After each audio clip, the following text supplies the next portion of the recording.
नमस्कार। बड़ी खबर थाना गाजी के नारायणपुर से है। नारायणपुर के अंदर इन दिनों विगत एक साल से एक ज़मीनी मामले को लेकर के नारायणपुर में भूमाफियों का आतंक जोरों पर है। नारायणपुर के बांसुर मार्ग के ऊपर नदी के ऊपर सैकड़ों वर्ष पुरानी जो ज़मीन है, कम से कम 40 से 50 करोड़ रुपए की लागत की ज़मीन है, उसके ऊपर भूमाफियाओं की पैनी नज़र है। इसके अंदर क्षेत्र के जनप्रतिनिधियों सहित अनेक लोग अपनी पैनी नज़र बनाए बैठे हैं। वो उसके ऊपर कई बार दुकानें बनाने का निर्माण कर चुके हैं।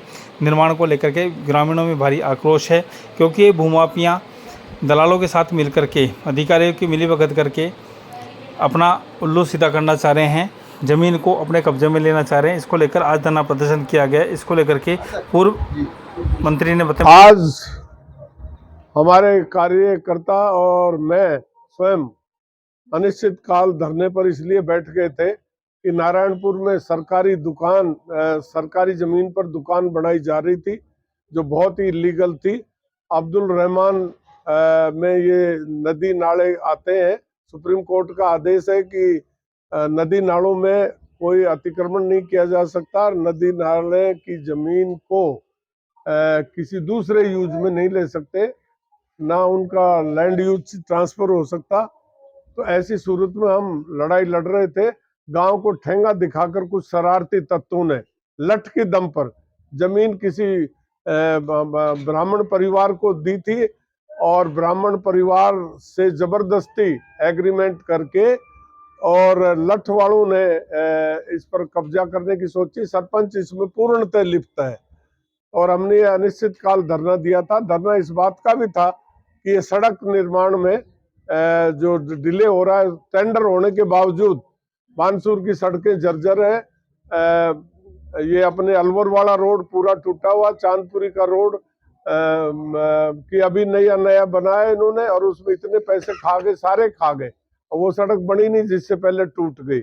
बाईपास कई दिन से जर्जर हो रहा है, कोई सुनाई नहीं हो रही, जबकि भारत सरकार ने पैसे मंजूर किए हुए हैं।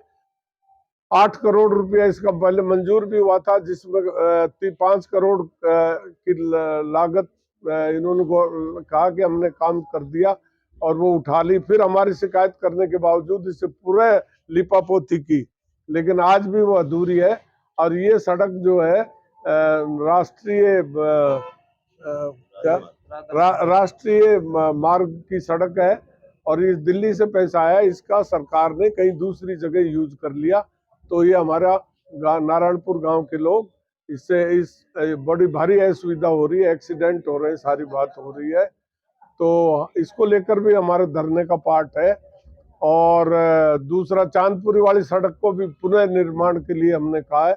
और ये बानसूर कस्बे तक, बाईपास से लगा के बानसूर कस्बे तक डबल रोड बनाने का जो सैंक्शन है, उसको अभी तक काम शुरू नहीं हुआ, तो इसको पूरा किया जाए। धरना किस लिए, कैसे समाप्त किया जाए? धरना एसडीएम साहब ने हमारी बात सुनी है। हमारे उन्होंने कुछ लीगल पॉइंट्स बताए थे, लेकिन हमने कहा टोटल दादागिरी है। अगर कोई नापजोक भी हुई है तो पब्लिक को डोमेन में आनी चाहिए थी बात, पब्लिक को